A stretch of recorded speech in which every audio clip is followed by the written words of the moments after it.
Senator Bato de la Rosa, you're recognized. Thank you, Mr. Chairman.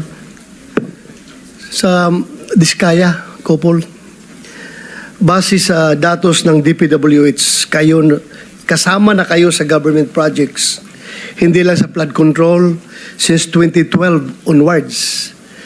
Available din sa YouTube videos ang pasilip sa kwento ng negosyo nyo. Sabi mo pa nga noong huling Christmas party ninyo, hindi namin expected na mag-asawa na makakarating sa ganito na tagumpay. Kami man dito ay hindi rin makakapaniwala. For the record, sa usapin ng pagtagumpay, can you share kung gaano kalaking halaga ang naging government projects ninyo sa mga lumilipas na administrasyon? Kasi ang gusto nilang imbestigahan is way back pa, panahon pa ni Pinoy. Mayroon ba kayong data dyan? Panahon ni Pinoy, panahon ni President Duterte, at sa present administration? Your Honor, nung panahon po ni President Pinoy at saka ng President Duterte po, nung mga panahon po na yun, ay kadalasan po ng mga nakukuha po naming mga projects is mga kalsada po at mga building.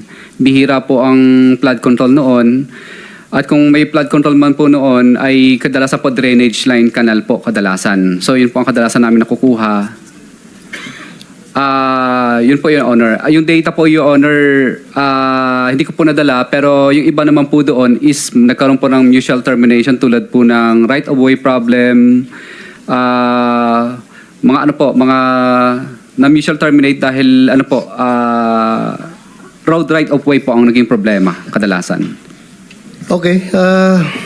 Kung wala kang data, meron akong data dito. According to Philippine Center for Investigative Journalism, you may confirm this or deny this, but according to the records available na nakalap ng PCIJ, panahon ni late President Noynoy Aquino, nakakuha daw kayo ng 10.7 billion government projects. Hindi sinasabi dito kung flood control or what, basta government projects. Panahon ni former President Rodrigo Duterte, you were able to secure 12.3 billion. And for the first 3 years of President Marcos, hindi pa tapos ito, first 3 years pa lang, nakakuha kayo ng 31 billion na worth of government projects. Can you confirm this?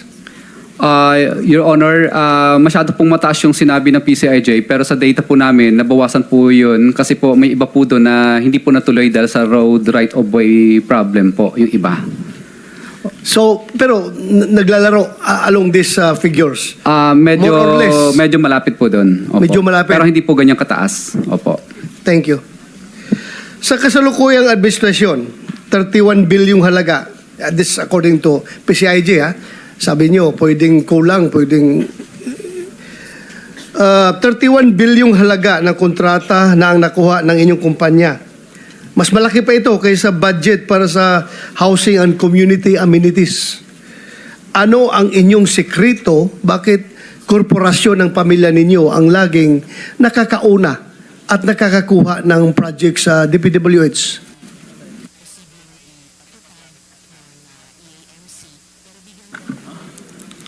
Your Honor, bali po, yung iba po dito, kadalasan po ay lumalaban po kami sa bidding, kadalasan. At yung iba po dito, Your Honor, ay pinapadyaryo po kasi namin, kaya minsan takot sila. At kadalasan po dito, Your Honor, ay ano po, pagpapadyaryo at ang tawag po nila sa amin minsan pasaway dahil po minsan po nangangagaw po kami ng mga project sa mga DPWH po. Ang tawag po nila sa amin pasaway dahil minsan po hindi pag sinusunod po namin yung RA 9184, pasaway na po ang tawag nila sa amin. Kailangan makisama daw po kami sa kanilang mga rig bidding. Thank you. Just 10 years ago, or on August 2015, St. Gerard Construction was issued a suspension order by the DPWH dahil sa spurious tax clearance. Ayon na din sa BIR. May nagkaso na ba sa inyo sa pagpasa ninyo ng peking tax clearance? Malinaw na falsification of public documents dito. May nakasuhan na ba kayo? Your Honor, nanalo po kami sa TRO po yun, sa TRO po, panahon po yun ni Secretary Babe Singson po. Nanalo po kami doon at napatunayan po namin na totoo po ang tax clearance po namin. When you say nanalo, may court decision talaga? Yes po, Your Honor. Nanalo kayo sa kaso? Opo, parang na-approve po yung temporary restraining order po namin dahil napakita po namin yung totoo po naming tax clearance na totoo po. Bali, na-lift po yung blacklisting noon within 6 months po. Okay. 3 buwan matapos kayong masuspinde or on November 12, 2015, biglang lumitaw ang bagong kumpanya ninyo, St. Gerard Construction, General Contractor and Development Corporation. Parihong kayo pa rin ang may-ari. Hindi ba malinaw na ginawa ninyo ito para iwasan ang suspension at para makabalik agad sa bidding?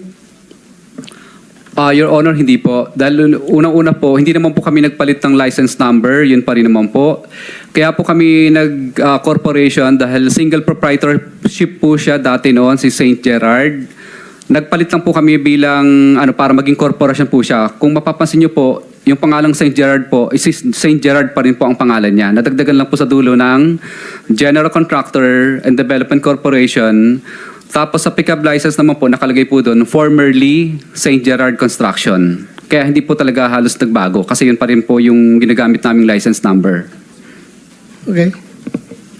Sa panahon ng inyong suspension, nakakuha pa rin kayo ng siyam na kontrata na may halagang 440.5 million. May kasabwat ba kayo sa pickup o sa DPWH?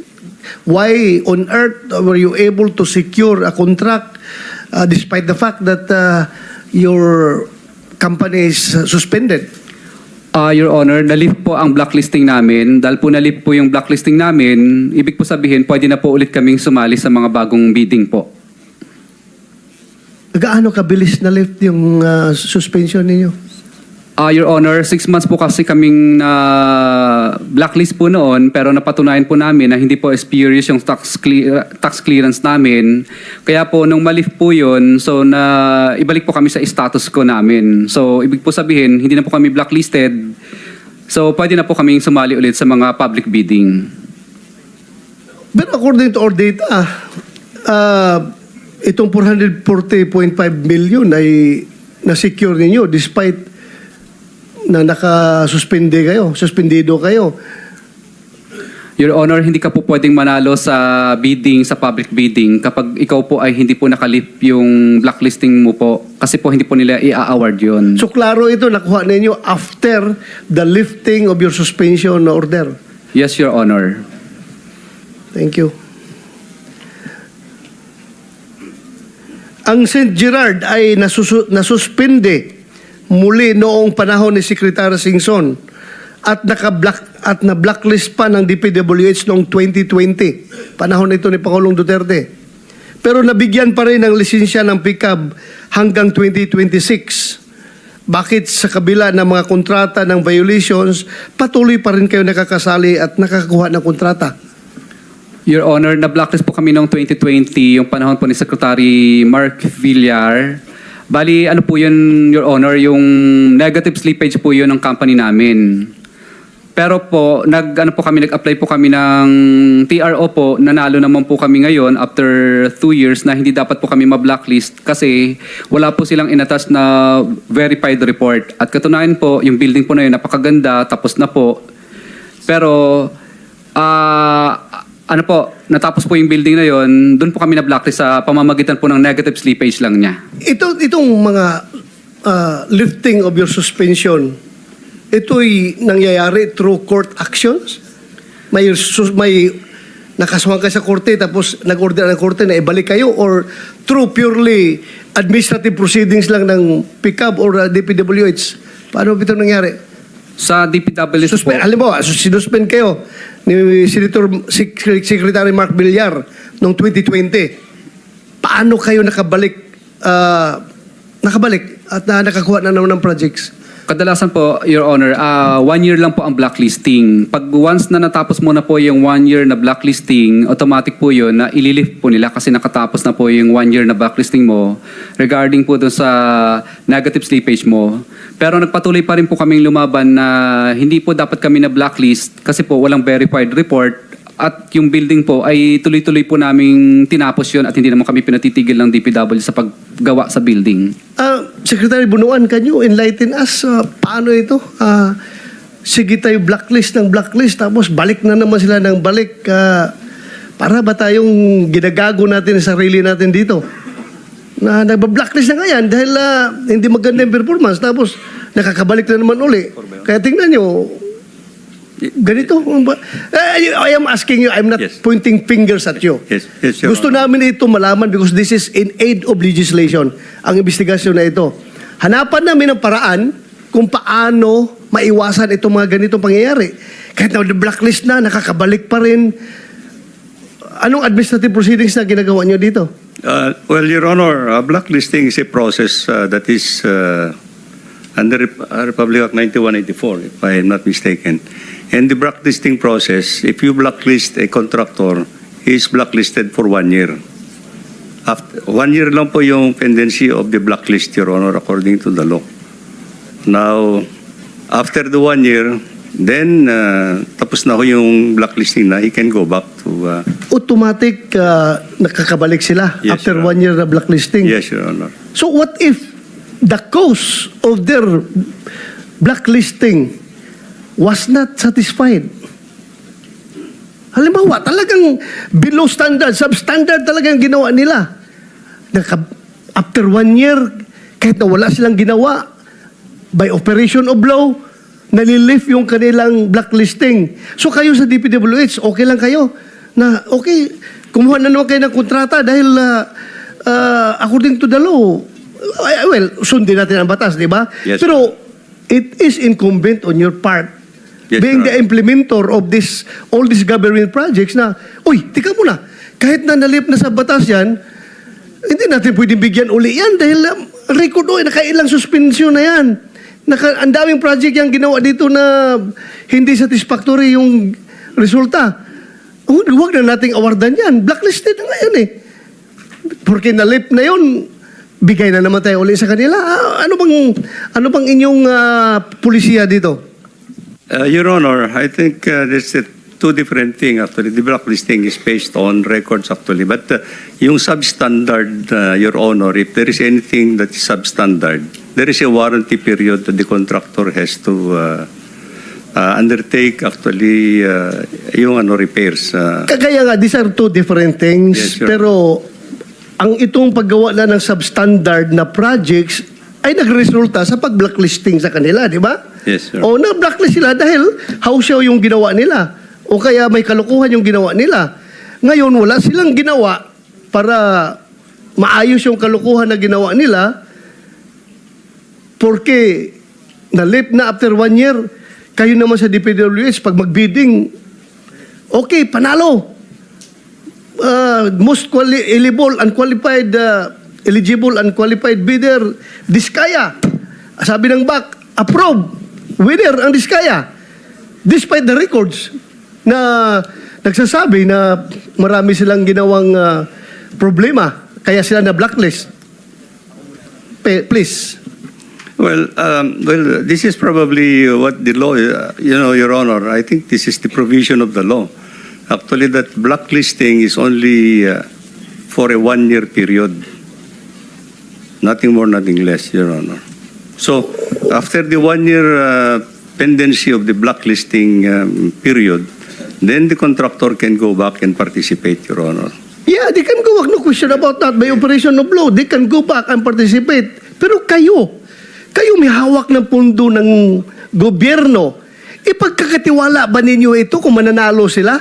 Ipagkakatiwala nyo sa kanila na alam ninyo na blacklist yan dahil marami ang ginawa na kababalagan.